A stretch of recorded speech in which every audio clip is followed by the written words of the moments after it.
TV serial मन सुंदर में जहां नाहर रूही को ढूंढते हुए मंदिर में पहुंच जाता है, वहीं वह हाथ जोड़कर हनुमान जी से प्रार्थना करता है कि उससे उसकी रूही से मिला दीजिए।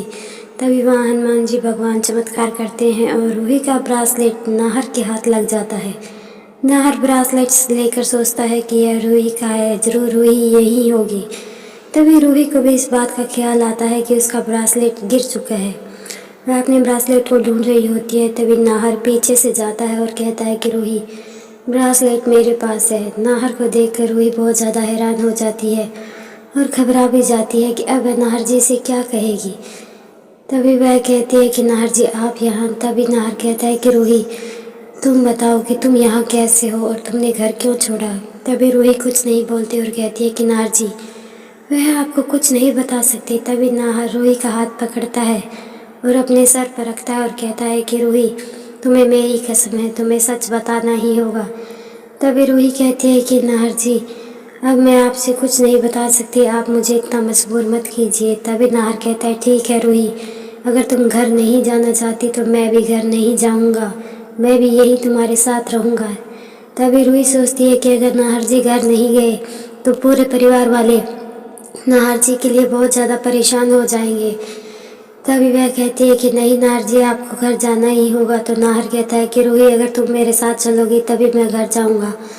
रूही घर जाने के लिए मान तो जाती है, लेकिन वह कहती है कि आप दादी से और बाकी घर वालों से कुछ नहीं कहोगे। तभी नाहर समझ आता है कि दादी ने ही जरूर ऐसा कुछ किया होगा जिसके मजबूर आकर रूही को अपना घर छोड़ना पड़ा। तभी नाहर कहता है ठीक है रूही, मैं किसी से कुछ नहीं कहूँगा, तुम चुपचाप मेरे साथ घर चलो। वहीं नाहर रूही को घर तो ले जाता है, लेकिन घर में जब सभी रूही और नाहर को देखते हैं तो खुश होते हैं, लेकिन दादी खुश नहीं होती और दादी तो बहुत ज़्यादा परेशान हो जाती है कि रूही इस घर में दोबारा आ गई। उसने बड़ी मुश्किल से इस घर से रूही को बाहर किया था। लेकिन तभी नाहर जाकर दादी के सामने खड़ा हो जाता है और कहता है कि दादी, आपने यह सब अच्छा नहीं किया।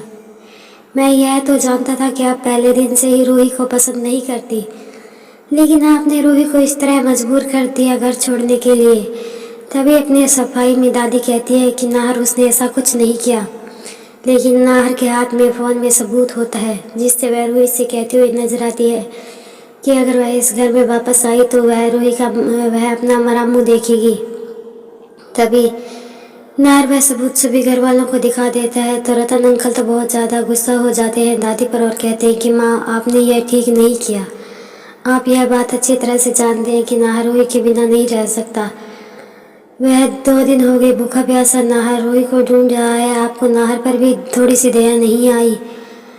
तभी सभी घर वाले भी दादी से यही कहते हैं कि दादी, आपने यह घर की बड़ी होकर ऐसा काम किया है, यह आपको शोभा नहीं देता। तभी दादी हाथ जोड़ती है और रूही से माफ़ी मांगती हुई नजर आती है। अब आगे आने वाले एपिसोड में यह देखना काफ़ी इंटरेस्टिंग होगा कि क्या दादी को सच में अपनी गलती का एहसास हो गया या फिर वह आगे के साथ मिलकर चलेगी कोई नई चाल। यह तो अब आगे आने वाले एपिसोड में ही पता चलेगा, इसीलिए देखते रहिए टीवी सीरियल मन सुंदर। आज का एपिसोड आपको कैसा लगा? वीडियो पसंद आए तो वीडियो को लाइक और चैनल को सब्सक्राइब करना बिल्कुल ना भूलें।